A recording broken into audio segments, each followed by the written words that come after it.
Hoje nós vamos estudar Lucas capítulo 1. Na verdade é uma continuação, né? Lucas é quilométrico. Quantos versículos tem? 80 versículos, né? Eu acho que muitas pessoas, mesmo frequentando igreja, elas ainda têm elas não têm uma certeza exatamente qual o valor da igreja. Algumas pessoas frequentam a igreja pensando em mudança de comportamento. Eu quero me tornar uma pessoa melhor, né? Às vezes os pais mandam o filho para a igreja para você se tornar uma pessoa melhor. Diria que se você quer bons pensamentos, você procura outras coisas, né? Mário Cortella. Se quer viver melhor, procura o Lair Ribeiro. Mas a igreja não é um lugar para mudar comportamento. A igreja é para você conhecer a Deus. A primeira coisa na sua vida é conhecer a Deus. Você conhecendo a Deus, certamente Ele vai mudar em você aquilo que você precisa, aquilo que precisa ser mudado em você. Mas a nossa base de fé é conhecer a Deus. O Senhor fala isso algumas vezes na palavra dele. O que o Senhor requer de ti? Senão que você o ame de todo entendimento, inteligência, conhecer a Deus, com todas as tuas forças, tua disposição, com toda a tua alma, todo o seu sentimento. Então esse é o objetivo de estudar a palavra de Deus, de congregar com os irmãos, conhecer melhor o nosso Salvador, o nosso Deus, o nosso Criador. Esse é o objetivo primário da vida. As demais coisas Deus vai acrescentando, Deus vai diminuindo, Deus vai tirando, mas o seu foco, sua atenção precisa estar em conhecer a Deus, chegar mais perto dele, estar mais íntimo dele. As outras coisas ele vai arranjar para você. E Lucas capítulo 1, ele é um bom exemplo disso. Porque em Lucas capítulo 1 nós vemos a manifestação do amor de Deus. Como ele fez para que o amor dele, a salvação dele chegasse até você. Nós vimos já que ele usou pessoas estudiosas, como Lucas, que pesquisava, que ia atrás, pegava depoimento, montava a narrativa a respeito da pessoa do Salvador, que é Jesus Cristo. Então ele usou pessoas também como Zacarias, um homem que até desacreditou daquilo que Deus queria para a vida dele. Ele usou Isabel, uma mulher velha, não podia ter filho, mas ele queria usar aquela mulher. Então tudo foi expressão do amor de Deus para chegar até você, essa mensagem. E ele usou também, ainda não apareceu na história, mas ele usou um preceptor. Preceptor é aquele que vem antes. João Batista foi o preceptor, o homem mais importante dessa terra. O homem mais importante dessa terra, porque ele trouxe para o mundo a possibilidade de todo mundo conhecer o Cordeiro de Deus que tira o pecado do mundo. Essa é a mensagem mais importante que alguém pode ter nessa terra. E ele foi o preceptor. Isaías disse que ele foi, nós soubemos disso depois, né? Que ele foi aquele que aplainou os montes, deixou o caminho livre Não caminhos tortuosos, mas caminhos livres, porque os fariseus, que eram os doutores da lei daquela época, eles entulhavam o seu caminho. Você não conseguia achar o caminho da salvação, porque eles confundiam demais as coisas. Mas João Batista não. Ele veio tirando todo o entulho. Ele veio dando uma mensagem muito clara. O que vocês precisam fazer? Arrepender de seus pecados. O machado está posto à raiz, produzir bons frutos. E o bom fruto que alguém produz é o arrependimento. Saber que você não é nada e não merece nada. Que você é um pecador, mas que você se coloca nas mãos de Deus para Deus fazer o que Ele quiser da sua vida. João Batista foi esse preceptor. Ele usou uma moça piedosa, chamada Maria, que seria uma bolsa para carregar o Salvador, até que Ele viesse a esse mundo. Ele usou também um homem piedoso, o nome dele é José, que estaria com Maria naquele momento difícil da vida, que era um momento de acusação, porque a Maria fica grávida e ela era desposada de José. A gente nunca usa essa palavra. Eu sempre pensei que desposado é divorciado, porque se alguém é casado, é esposo, se ele é desposado, então ele divorciou. Mas é um termo que não existe na nossa cultura, a não ser que vamos chamar isso de namoro e noivado, mas não é bem isso. Desposado era um contrato que havia entre os judeus de um casal ficar prometido um para o outro durante 1 ano, 12 meses, sem ter relação sexual, mas comprometido. Comprometido de tal forma que se eles rompessem aquele desposamento, aquele contrato de 1 ano até se casar, se chamava divórcio. Era divórcio, não era como namorados. Não deu certo, mas vamos continuar amigos, né? Não existia isso daí. Era divórcio mesmo. E essa moça parece grávida. Culpa de quem? Primeiramente dela, nunca do homem, tá? Primeiramente é dela a culpa. Depois a culpa é dele. E vocês sabem pela história que ele amava muito a Maria e não queria difamá-la. Então ele resolveu deixá-la secretamente. Não que resolvesse alguma coisa, né? Mas pelo menos as pessoas talvez iriam esquecer da figura. Quem que fez esse filho? Sumiu no mundo. Então fala mal de José, era uma coitada. Ele pensou até fazer isso, mas era pensamento humano, logo Deus mostrou para ele que não era assim que ele deveria agir. Debaixo desse cenário que nós recebemos a salvação. Muito amor, muito interesse, muita atenção. E nós temos nessa história de Lucas 1 e também de Mateus 2, João não, tá? João é outro evangelho. Quando você estuda os evangelhos, você estuda Mateus, Marcos e Lucas. Você estuda junto. São sinóticos. O grego sinótico quer dizer sim, junto. Ótico, visão. Você olha os 3 evangelhos juntos. Uma dica quando você for estudar os evangelhos. Não procurem João, tá? João é outro departamento.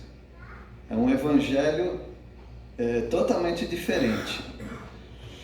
Então, nesses 3 evangelhos você vai ver a história semelhante. Um conta um detalhe, outro conta outro, a respeito do nascimento do Salvador Jesus. Mas hoje nós vamos estudar a partir do versículo 26, porque nós já vimos até versículo 25, Deus expressando o amor dele, prometendo enviar um Salvador para o mundo. Para o mundo perdido viria esse Salvador. E hoje eu quero convidar vocês para conhecer melhor esse Salvador. Conhecer melhor antes mesmo dele vir na nossa história, né? Ele já veio. Antes mesmo dele vir. Eu não sei, vocês certamente já tiveram essa experiência. De repente aparece no cenário político, no mundo do futebol, dos esportes, ou no mundo artístico, aparece uma figura. Eu me lembro quando apareceu o Ronaldinho, não o fenômeno, o outro, gaúcho. Aí a gente pergunta, mas da onde veio esse menino? É um novo Pelé? Aí a gente assistiu algum documentário, uma reportagem assim, mostrando desde ele garotinho, né? Da onde ele veio, onde ele treinou. Agora sim, agora eu já estou conhecendo melhor essa pessoa. Mas normalmente é assim, de repente aparece um fenômeno da música aí. Da onde veio essa pessoa que eu nunca ouvi falar? Aí eles começam a mostrar, né? Desde criança, quem ele era. E é assim, no mundo da política também. Parece alguns políticos que ganham nome assim, você não sabe nada. E ele já tinha vários anos na política, mas nós não sabíamos nada. Na vida do Salvador Jesus é a mesma coisa, só que você tem um grande privilégio. Bom, você quando conheceu Jesus, você não conhecia nada sobre Jesus, talvez, né? Mas a palavra de Deus conta a história de Jesus antes dele ter o ministério, ou seja, 30 anos antes. Vem preparando o caminho e mostrando para o mundo de Israel, daquela época, né, que haveria uma pessoa que ia transformar e transtornar esse mundo, Jesus Cristo. E nós temos o privilégio de voltar nessa história e conhecer as bases. Conheça um pouquinho do seu Salvador. Conheça um pouquinho como ele pensou em você, como Deus pensou em você, expressando o amor dele, prometendo esse Salvador. Para você não pensar, apareceu um Salvador. Não, foi muito bem trabalhado. Foi muito bem configurado até chegar em você. Vamos lá então estudar sobre esse amor expressado através da promessa de um Salvador. Bom, primeiro, o nosso Salvador teria raízes em Nazaré. Isso é algo importantíssimo. Por quê? Nazaré não valia nada. E por que é tão importante? Para você saber que Deus pega as coisas do nada e forma algo importante.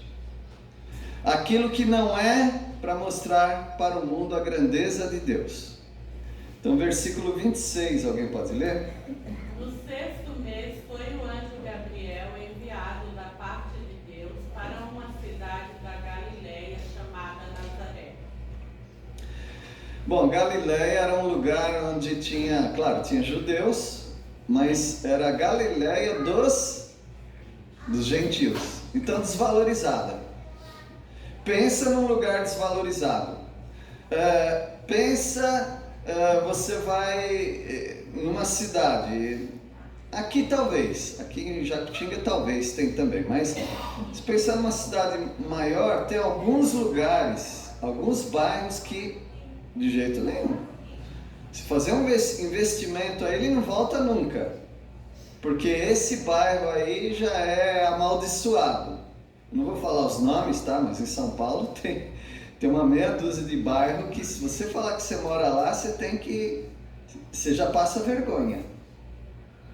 Porque a Galileia dos gentios era um lugar amaldiçoado pelos judeus da nata. Os judeus da Nata eram judeus da Judéia, daquela região.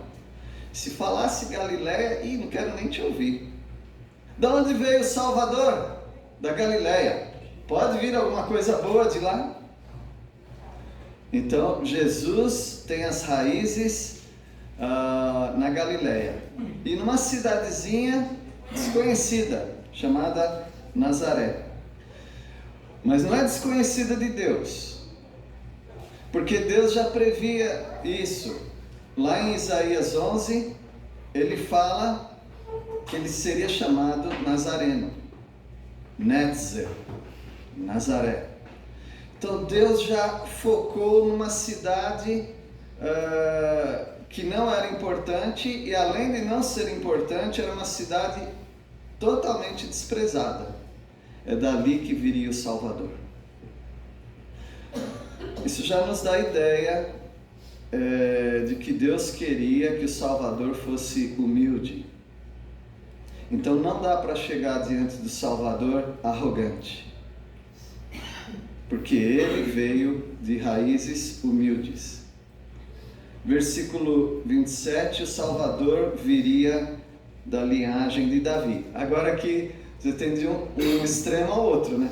Ele nasceria num lugar desprezível, mas seria descendente de um rei. Versículo 27. Há uma virgem desposada com um certo homem da casa de Davi, cujo nome era José. A virgem chamava-se Maria. Então ele viria da linhagem de Davi. E nessa linhagem, tanto Maria quanto José, né? Tanto Maria quanto José. Alguns querem colocar José como um João Ninguém, mas não. Eles eram parentes. José e Maria eram parentes. E eles vinham de uma linhagem, que era a linhagem do rei Davi. Não quer dizer que se é descendente de rei, ele vai ser rico, importante. Não, mas era descendente, isso era importante para os judeus. Então essa virgem, quer dizer, uma mulher que nunca se casou, nunca teve relacionamento com homens, ela estava desposada de José. Então já expliquei para vocês sobre esse contrato que havia, estar desposada. Era coisa séria, não era namorico não, coisa muito séria. Se não desse certo, era firmado um outro contrato, que era o contrato de divórcio. Então era coisa bem séria. Então ela estava, como é que diz? Estou num relacionamento sério. Ela estava mesmo, ela podia colocar lá no Facebook. Estou num relacionamento sério com José, né? E ela se chamava Maria. Maria é o mesmo que Miriam, né? Então nós temos esse nome que era comum até. E versículo 28, o Salvador viria de uma mulher agraciada, uma mulher presenteada por Deus. Versículo 28. E entrando o anjo onde ela estava, disse: Alegra-te, muito favorecida, o Senhor é contigo. Essa versão ela não pegou todo o sentido, né? Favorecida. Tem um monte de gente que é favorecido, mas pouca gente é agraciado. Então a melhor palavra, que vem mesmo do original, caris, né? Quer dizer agraciada. Ou seja, você acaba de receber a graça do Senhor na sua vida. Não é que você é favorecida, uma favorecida qualquer. Você recebe agora um presente de Deus, do céu. Você é agraciada. As versões portuguesas não gostam disso que eu estou falando, porque seria Ave Maria. já começou a ficar ruim, né? Ave Maria. O que quer dizer ave? Ninguém usa isso em português. Salve. Salve Maria. Parece que piorou ainda, né? De qualquer jeito fica ruim. E aí piora ainda mais, cheia de graça. Aí parece até uma reza, né? Ave Maria, cheia de graça. Ai, como é ruim perder o sentido das coisas, né? Nós tomamos a ceia do Senhor, que é uma ação de graça. Sabe o que é ação de graça na palavra de Deus? Palavra grega, Eucaristia. Não pode nem usar essa palavra mais. Ação de graça é Eucaristia. Salve Maria. Você é cheia da graça de Deus. Sentido muito profundo. Se a gente conseguisse desassociar uma coisa da outra, mas é um sentido muito profundo. Então, aí, para evitar isso, as sociedades bíblicas enfraqueceram o termo e falaram: alegra-te, favorecida. Ficou fraquinho, não ficou? Mas é isso que nós temos aqui. O Senhor é contigo. Olha, o nosso Salvador veio de raízes simples, mas, quer dizer, as raízes da cidade dele eram simples, mas as raízes familiares eram nobres, e ele veio de uma mulher agraciada. Qualquer mulher poderia ser mãe de Salvador? De jeito nenhum, nunca. Deus não ia colocar-se dentro de uma pessoa que não o amava. Deus não usa vasos assim. Um vaso, para ser usado por Deus, tem que ser purificado. E a Maria foi purificada pelo Senhor, porque ela amava o Senhor. Agora, o Salvador viria de uma mulher limitada no conhecimento. Se Maria fosse mãe de Deus na eternidade, então ela saberia igual a Deus, pelo menos, né? Mas não, Maria era uma mulher limitada no conhecimento. Então isso já é uma prova de que era uma mulher simples, piedosa, santificada, consagrada, mas uma mulher que ainda precisava conhecer muitas coisas. Versículo 29, alguém pode ler? Ela, porém, ao ouvir esta palavra, perturbou-se muito e pôs-se a pensar no que significaria esta saudação.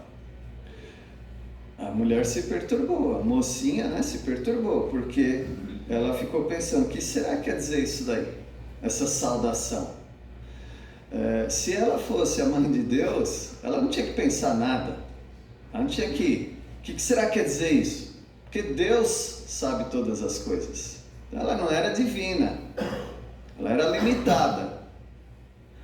E pensando sobre essa saudação. Que saudação? Maria, cheia de graça. Porque os judeus, eles nunca pensavam que uma pessoa pudesse ficar cheio da graça de Deus. Não. O judeu nunca pensava que alguém poderia ficar cheio do Espírito. De vez em quando o Espírito entrava nas pessoas, as pessoas faziam uma obra, mas uma pessoa cheia do Espírito, uma pessoa cheia da graça de Deus, isso é muita pretensão.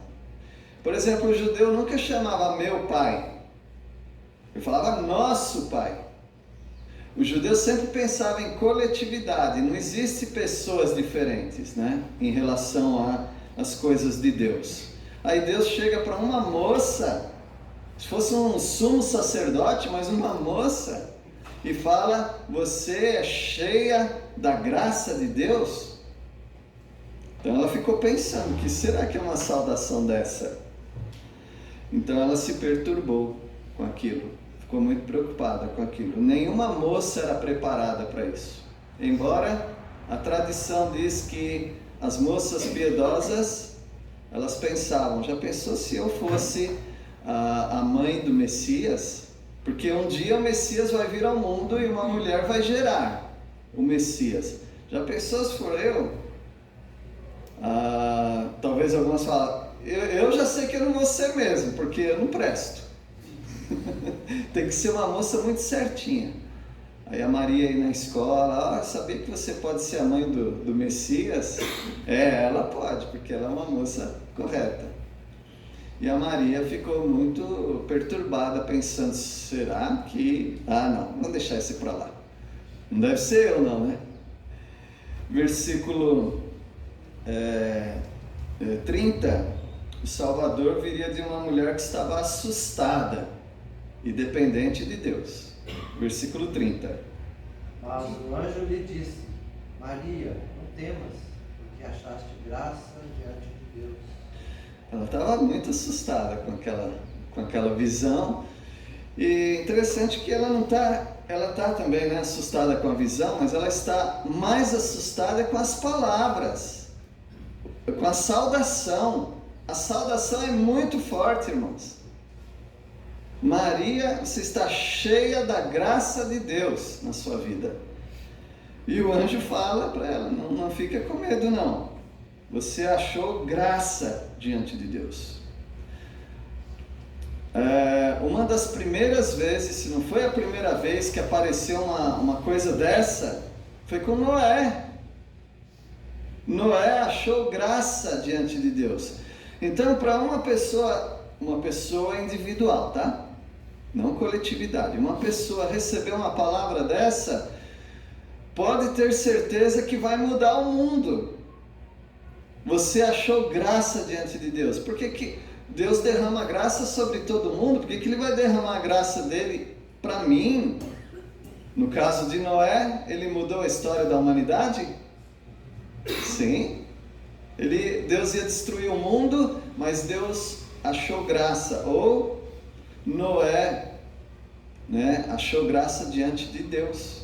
A graça de Deus foi sobre Noé. E a graça de Deus está sobre Maria. Ou seja, Maria, assim como Noé, vai transformar esse mundo. Vai salvar esse mundo. Por instrumentalidade dela, esse mundo será salvo. É muita responsabilidade e muito privilégio dentro de uma moça. Então é uma saudação muitíssimo importante. Versículo 31, o Salvador receberia um nome divino. Jesus podia chamar outro nome? Não, tinha que ser um nome dado por Deus mesmo, e um nome com significado. Versículo 31. E eis que em teu ventre conceberás e darás à luz um filho, e pôr-lhe-ás o nome Jesus. Então a moça era virgem, lembra, né? Você vai dar à luz, e esse filho vai se chamar Yahvé, Jesus, né? Jesus. Yahvé, Salvador. Yoshua, Josué, pode ser Josué, pode ser Oséias, pode ser Jesus, mesmo significado. Yahvé é o Salvador, Jesus é o Salvador. Então esse vai ser o nome. Um nome pretensioso, né? E o seu filho vai ser o Salvador. E a palavra de Deus diz, né, no outro evangelho, porque ele vai salvar o mundo de seus pecados. Uma grande responsabilidade dessa moça. Não é à toa que ela está assustada. Não sei quantos anos ela tinha, talvez uns 16 anos, né? Uma idade boa para casar, né? Naquela época, tá? Hoje é com 30 mais ou menos.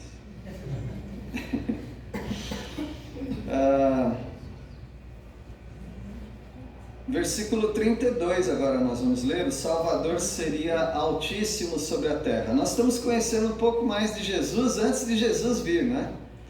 E ele seria altíssimo sobre a terra, ou seja, seria o Messias. Versículo 32, alguém pode ler? Este será grande e será chamado Filho do Altíssimo. Deus, o Senhor, lhe dará o trono de Davi, seu pai. É muita coisa que ela está recebendo, muita informação que, se for verdade,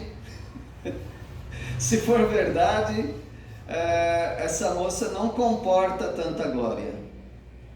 Ela precisa de um suporte divino para receber tudo isso.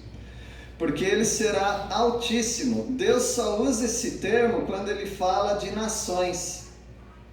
Quando Deus fala o termo altíssimo no Antigo Testamento, ele está associando a nações.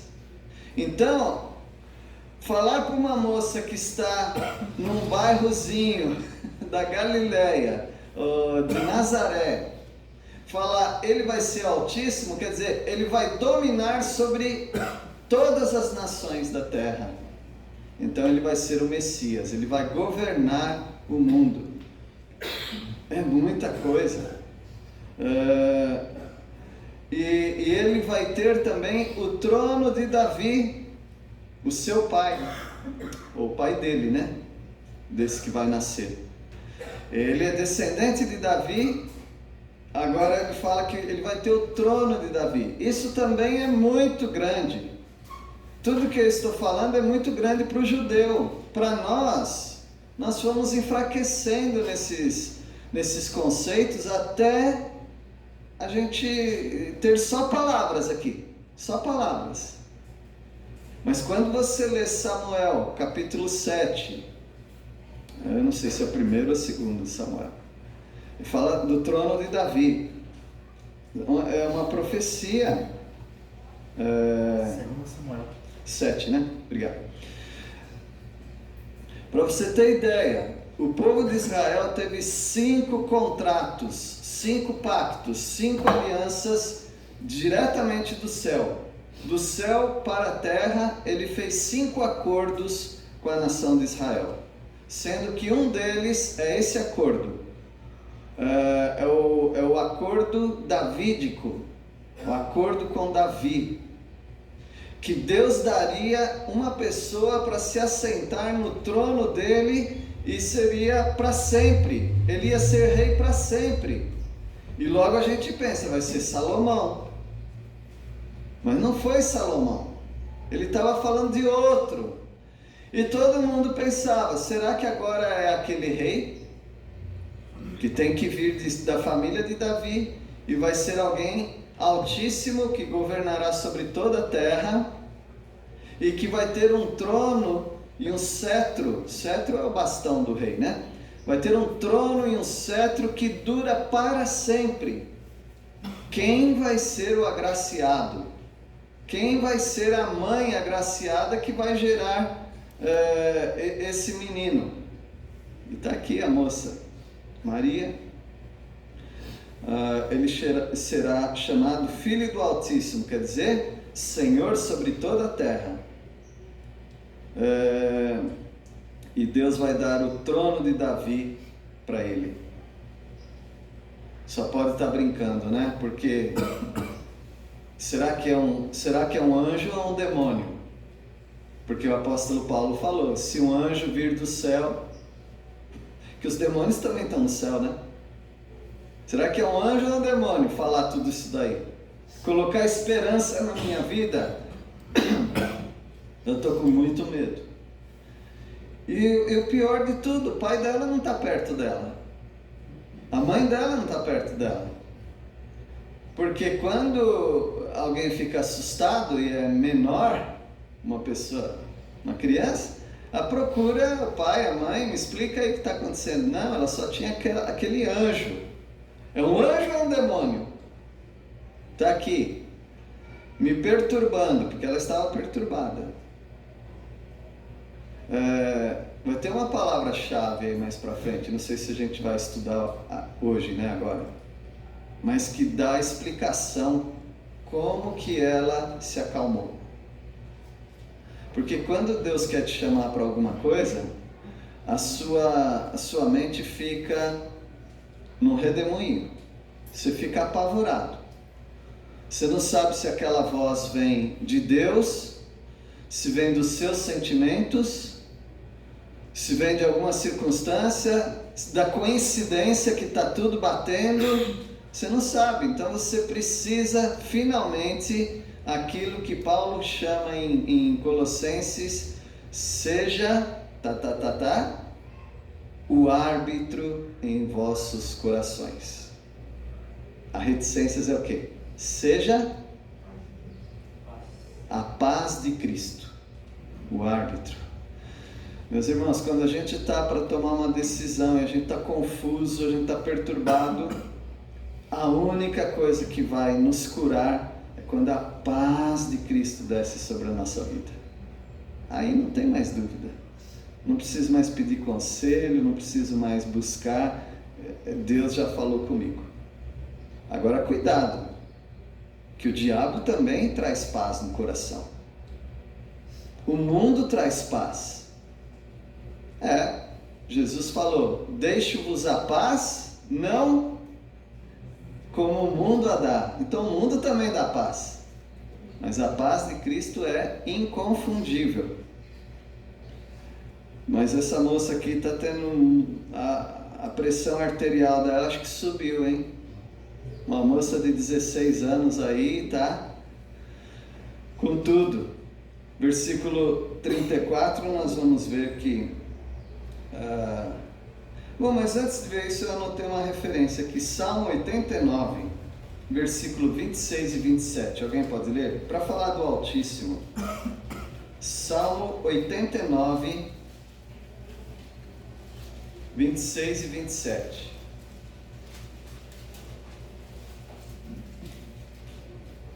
Alguém pode ler?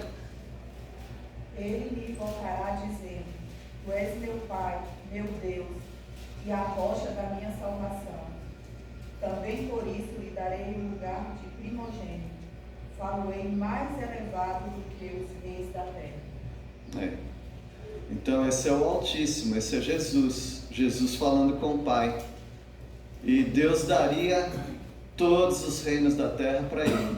Então quando Deus fala, quando o anjo fala para Maria que o filho dela seria chamado Filho do Altíssimo, é essa a ideia aí. Ele vai ser o governador sobre todas as terras. Versículo 34 agora. 33. O Salvador seria Rei absoluto de Israel. Versículo 33. Ele reinará para sempre sobre a casa de Jacó, e o seu reinado não terá fim. Faz parte aquele pacto, né, com Davi. Então ele vai ser rei, porque o reinado dele. Então você vai ser a mãe do rei. E sabe quanto tempo que eles não tinham rei, né? Fazia 400 anos que eles estavam sem rei. O último rei foi levado para o cativeiro. Foi o Zedequias, com os olhos vazados. Então foi uma decepção, né? E aqueles últimos reis, antes de Zedequias, teve algumas exceções. Teve Asa, teve Josias, Ezequias. Teve alguns reis que foram bons, mas teve uma leva de reis ruins. Então ninguém já estava acreditando mais em reis. Precisava ter um rei que de fato conduzisse a nação. Agora, Maria estava vivendo numa terra que Roma estava tomando conta da terra deles. O lugar onde poderia ter um rei, que era o sul, tinha um rei que era funcionário de Roma. Era o Herodes, rei da Judéia. Mas aquilo não contava. Ele era rei, era só uma figura de rei, mas não era rei mesmo dos judeus.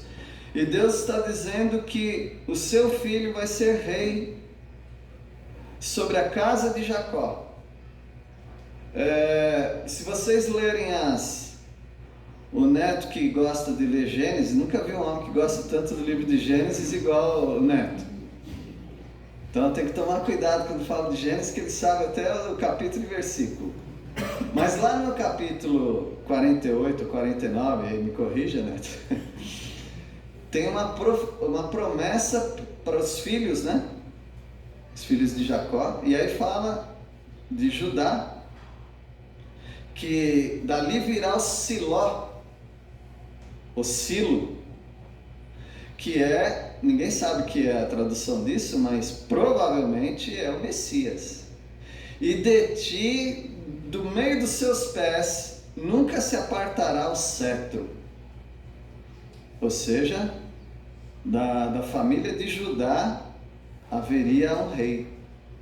E esse rei seria para sempre. E nunca se apartaria o cetro dessa casa. E o versículo 33 não fala isso? Ele reinará para sempre sobre a casa de Jacó, e o seu reinado não terá fim. Resta saber se esse menino é da tribo de Judá, porque se não for, estragou tudo, né? Se esse menino viria dali, né? E vem daquela tribo. Deus está preparando tudo para que Jesus venha, governe sobre o mundo todo, e Ele está usando Maria para isso. Ele seria o rei absoluto de Israel. Agora, versículo 34. Ele viria de um ato totalmente divino, sem a participação humana. É como se Deus falasse: já cansei de usar o homem, agora eu vou agir definitivamente. Então Deus vai trazer esse rei para o mundo, mas de uma maneira inusitada, ou seja, uma maneira incomum, uma maneira que não existe em lugar nenhum. Foi a única vez que isso aconteceu e nunca mais vai acontecer. Versículo 34, alguém pode ler? Então disse Maria ao anjo: como será isso? Pois não tenho relação com homem algum. Interessante, né? Zacarias perguntou: como saberei isto? E como punição ele ficou mudo. Lembra? Ele fez a mesma pergunta que ela. Mas ela disse: como será isto? Pois não tenho relação com homem algum. Será que vem uma punição para Maria? Essa é a diferença entre palavras e pensamentos. Essa é a diferença entre palavras e intenção. Quando Zacarias falou: como saberei isso, pois sou velho e minha mulher avançada em dias, é praticamente a mesma coisa, só muda a idade, não é? Mas é que no coração de Zacarias, quando ele faz aquela pergunta, ele já está duvidando. Mas eu tenho certeza que Maria, quando fala: como será isto, pois não tenho relação com homem algum, ela não estava duvidando. Ela estava realmente perguntando para o Senhor. Só pode ser isso, irmãos, porque não tem nenhum tipo de punição para Maria. E aqui vem, e nós vamos terminar aqui, eu não pensei que fôssemos chegar aqui, mas aqui está o descanso da alma de Maria.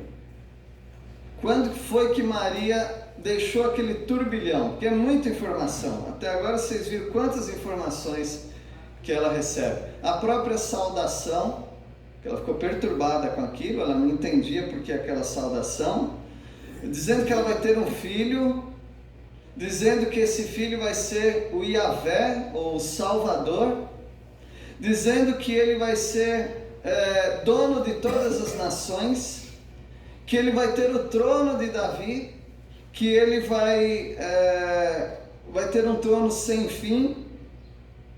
Então ela tem muita perturbação na cabeça. Deus precisa tranquilizar esse coraçãozinho, né? E como que ele faz isso? Que é uma das figuras mais lindas que tem nessa história. O versículo 35, alguém pode ler? Respondeu-lhe o anjo: descerá sobre ti o Espírito Santo, e o poder do Altíssimo te envolverá com a sua sombra. Por isso, também o ente santo que há de nascer será chamado Filho de Deus.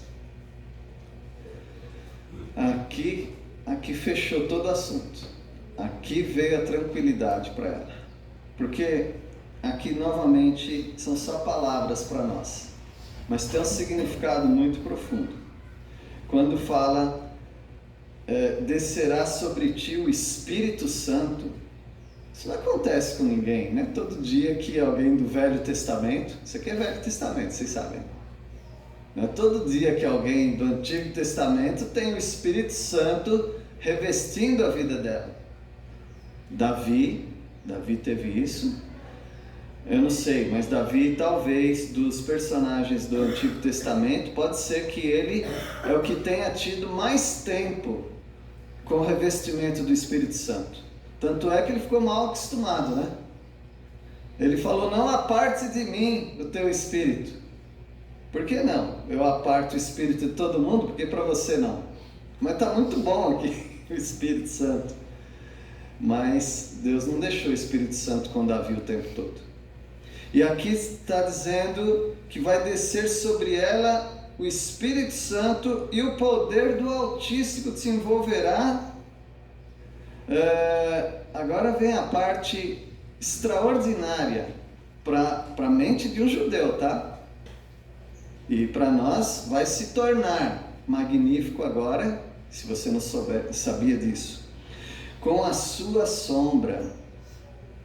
Deus só usa essa palavra sombra quando Ele está falando da glória dEle.